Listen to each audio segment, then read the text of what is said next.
What is up, guys? And I'm here to talk about the Russell Wilson trade the Broncos and Seattle trade that happened 2 years ago. And I want to talk about this trade not only because Air told me to talk about this trade, but because I personally want to talk about this trade. And I remember this trade due to the trade that we did before the Broncos and Seahawks made this trade. This trade here, when the Rams gave two first rounders for us and Jared Goff for Matthew Stafford.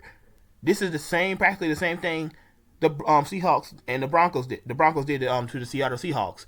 They gave Drew Lock, Noah Fant, and something I think a few other picks to the Seahawks and trade for Russell Wilson.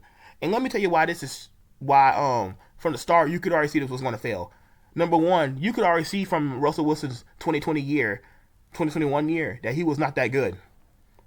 I mean, yes, he had a broken thumb injury or whatever it was because Aaron Donald smacked it in week 4 when the Rams won was it 24 to something 26 it was 26-17. Yeah, 26-17 when the Rams won 26-17.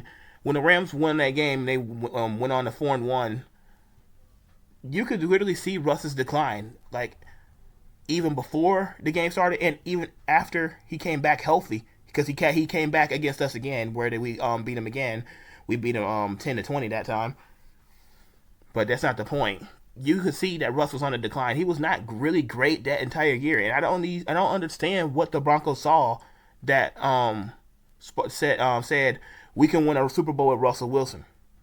This is clearly poor analysis by the Denver Broncos, and it clearly shows that this trade was made because the Rams won the Super Bowl with Matthew Stafford. It is not as easy as it looks, and it was their biggest mistake from the start. This trade was sparked because of the Rams and Lions trade a year ago, and people are going to try to sit here and say and disagree with me. Well, why? If you look at the trades, why are the trades so similar? The trades are practically similar. You're trading all of this junk for one quarterback because you think your team is a QB away, and essentially the Broncos were a QB away. But the problem was that you ignored Russell Wilson's decline that year. Pete Carroll was trying to get rid of this man. It was not a coincidence. It was not a coincidence that Pete Carroll was trying to get rid of Russell Wilson. I don't understand what people did not see in this, or what the Broncos did not see in this. Because Pete Carroll is not a dumb head coach, and we can probably talk about him sometime down the week because he just got there's something going on with him and the Seahawks today, so we're gonna probably talk about him later on this week. But back to the main point. What did the Broncos see in Russell Wilson that you think you were going to win the Super Bowl? You do know that most of Russell Wilson's success came from when they had the Legion of Boom. Since the Legion of Boom went away, he has not been as great as his first few years. There is a reason for that. If Russell Wilson is truly the franchise quarterback that can get you to a Super Bowl without that good of a defense, why has that not been the case? They haven't got to an NFC Championship since 2014, when they got to the Super Bowl and lost against Tom Brady and the Patriots. 28-24, when he threw that dumb pick on the goal line. It was a bad throw. It was too far outside. It was just a great play by Malcolm Butler as well. But we're not going to sit here and talk about all of that. We're just going to sit here and ignore all of that. It's not just about the Rams buying a Super Bowl. And you're going to sit here and say, why am I talking about the Rams in the Super Bowl? I should be focusing more on the Broncos trade. Because the Broncos thought the Rams just technically bought a Super Bowl. That's what everybody was thinking. The problem with the media and everybody else is that they're thinking that the Rams bought a Super Bowl. So the Broncos thought, oh, maybe we can just do the same thing the Rams did. Trade for a quarterback that has tons of experience and that we can win it all. No. McVay saw something in Stafford, and Stafford didn't really have a decline. Stafford didn't have a decline his entire career in Detroit. If you look at his second half in Detroit, his second half was really good. It was really good. You can practically say that his prime was somewhere in his second half of his career, because his first half of his career, Calvin Johnson did most of the work. I mean, let's be real here. Calvin Johnson did most of the work in his first half of his career. In the second half of his Detroit career, it's more Matthew Stafford, and no one's giving him credit for that. Everyone keeps saying that he was carried and couldn't bring Detroit the ring because he was a bad QB. You got to build around him, dude. You can't just give him absolutely no weapons and stuff. Stop letting a defense average 35 points a year when he's on the team. He finally feels like he doesn't have to carry the team every year. I mean, this is not rocket science. This is why the Detroit Lions will never win a ring unless they have great coaching. The reason that they're in the playoffs right now versus the Rams is because of Dan Campbell, and I respect everything Dan Campbell does. He's one of my favorite head coaches because he is so aggressive, and I like the way he runs his team. Dan Campbell will always have my respect as a head coach. Always have my respect. But back to this Russell Wilson trade. The first year, the Broncos defense was really good. They barely allowed 80 points per game. But Russell Wilson was just terrible. I mean, if the Broncos paid attention to, like I said, to his decline before, they should have already known this was coming. I mean, I don't know how they did not see this coming. And also, it was also said that Russell Wilson had a huge ego that first year. So they planned the second year to hire Sean Payton. And honestly, Sean Payton is one of the most overrated head coaches I've ever seen. Because there is simply no way that your team should be getting a 70 bomb dropped on your behind, and actually should have had the record broken on your behind in the same season. There is no way. As a head coach, that's just simply not happening. That's just terrible coaching all around. It ain't just the defensive coordinator. That is head coach too. There is simply no way. I am not letting that slide. I will never forget that. I understand the Broncos had a great turnaround this season, but the 70 points, bro, there is no way. Like, everybody has off days, but that ain't no off day. You just got simply beat. You got beat by the first string, the second string, the third string, and the fourth string. There is no excuse for that. While you still had your starters in. You never took your starters out. The Dolphins did. You practically had all your starters into the rest of the game. And you still couldn't do anything against the Dolphins' backups. It is pathetic. Okay, but let's talk about the year that Russell Wilson actually had a better year. Because he is back on his rise again this year, and he had a pretty great year. I didn't check his stats before I made this video, but I did not like the way the Broncos benched him this year when they had a chance to make the playoffs. That was a dumb decision. I want to know what made them think that benching Russell Wilson was going to help them. It's mainly because they don't want to pay him. But I don't know. I mean, there's more to it than just that though. Because Sean Payton, there was a problem with the Lions game where Sean Payton was yelling at him on the sideline. I mean, Sean Payton, dude, this is exactly why I'm telling you that this man's an overrated head coach. You're yelling at Russell Wilson for the refs calling bad calls in that game. The Broncos practically scored a touchdown 3 times on the same play on the goal line, and the refs just never gave it a touchdown. I mean, what is Russell Wilson supposed to do there? And you're yelling at Russell Wilson like you have a chance in the game. The score is 42-10, or whatever it was at that time. And you're yelling at Russell Wilson. It's Russell Wilson's fault. And then we go to the Patriots game where they're losing 23-7. Russell gets them back in the game, ties it up 23 apiece. The defense lets them go down there in under 30 seconds and wins the game. And we're just going to ignore the 5 fumbles that they had in the game. And now, after that game, they decided the 5 fumbles were on Russell Wilson, so we're going to just bench Russell Wilson and try to change up his contract. If I was Russell Wilson, I wouldn't even play for that team. I'd demand for a trade or something. Because that's highly disrespectful. Because he played his butt off this year. As much as he of a decline I said he had the 2 years before, because he did have a decline. He was not great the last 2 years. The last year in Denver and the year before that in Seattle. But if you're just going to bench him when he's been playing his behind off and your defense allowing 70 points per game, well, not 70 points per game, you allowed a 70 bomb and you was allowing 30 points per game in the first half of the season. I mean, you straightened up mid-season like I said the second time, but then you can't beat a 3-11 team. You can't hang on to the football against a 3-11 team. It's Russell Wilson's fault that this dude decided to come out. He fumbled the ball trying to come out the end zone, then picked it up, ran out, and fumbled again. That's Russell Wilson's fault, bro? I didn't know Russell Wilson played kick returner. That is new. I may need to search that up. That's Russell Wilson's fault, bro? The Denver Broncos clearly lost this trade. It's exactly why it's more than the trade than just the Rams won the Super Bowl with Matthew Stafford. It is more to it than that. Matthew Stafford never had a decline. This is why McVay traded for him. Matthew Stafford can make throws Jared Goff can't. And that still is true to this day. I understand Jared Goff has been a little bit better on the Detroit Lions since his departure from LA. But like I told you, Stafford can make throws Goff can't.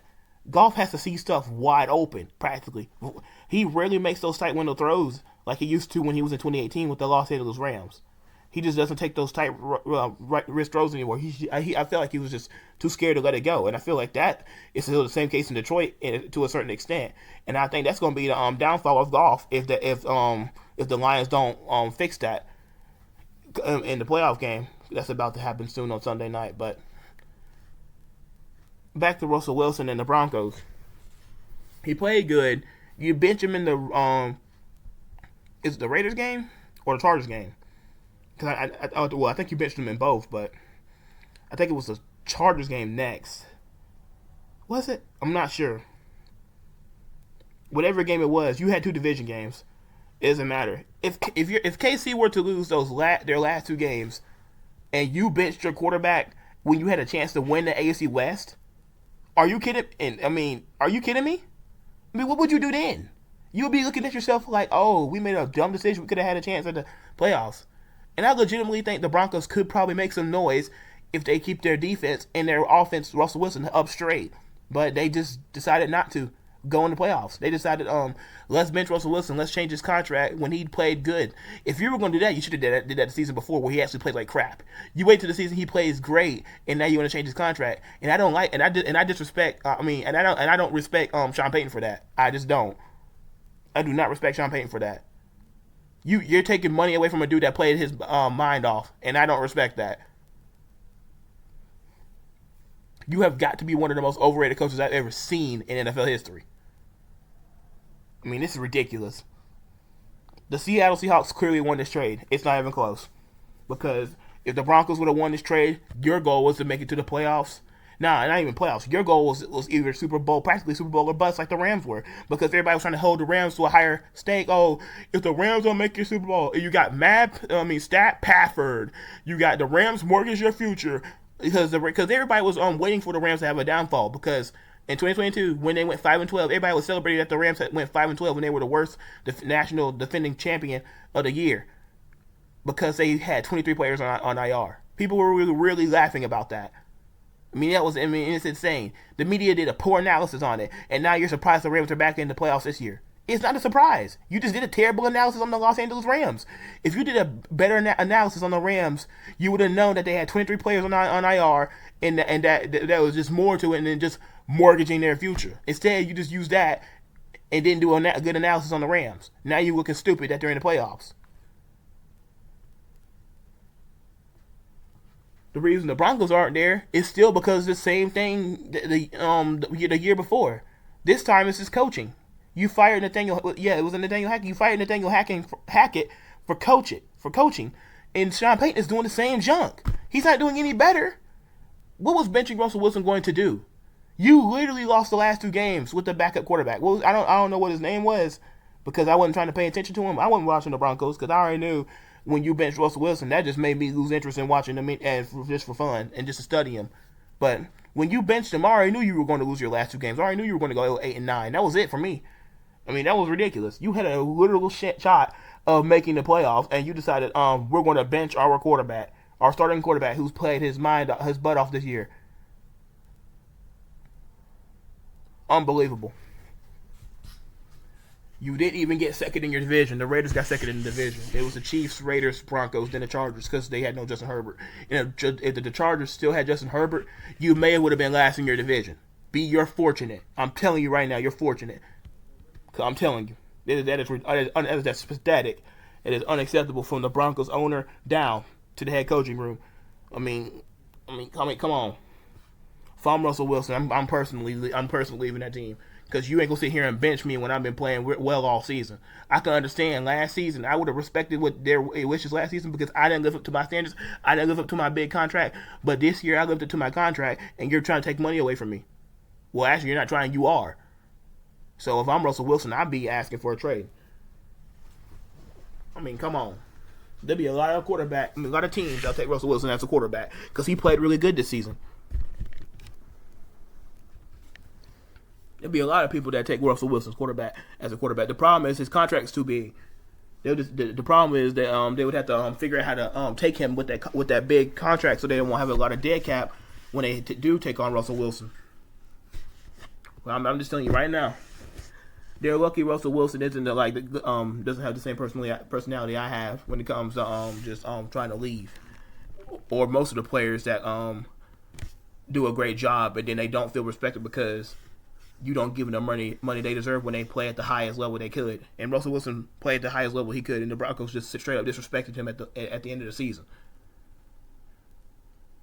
Seahawks, like I said, you win this trade. They got Geno Smith.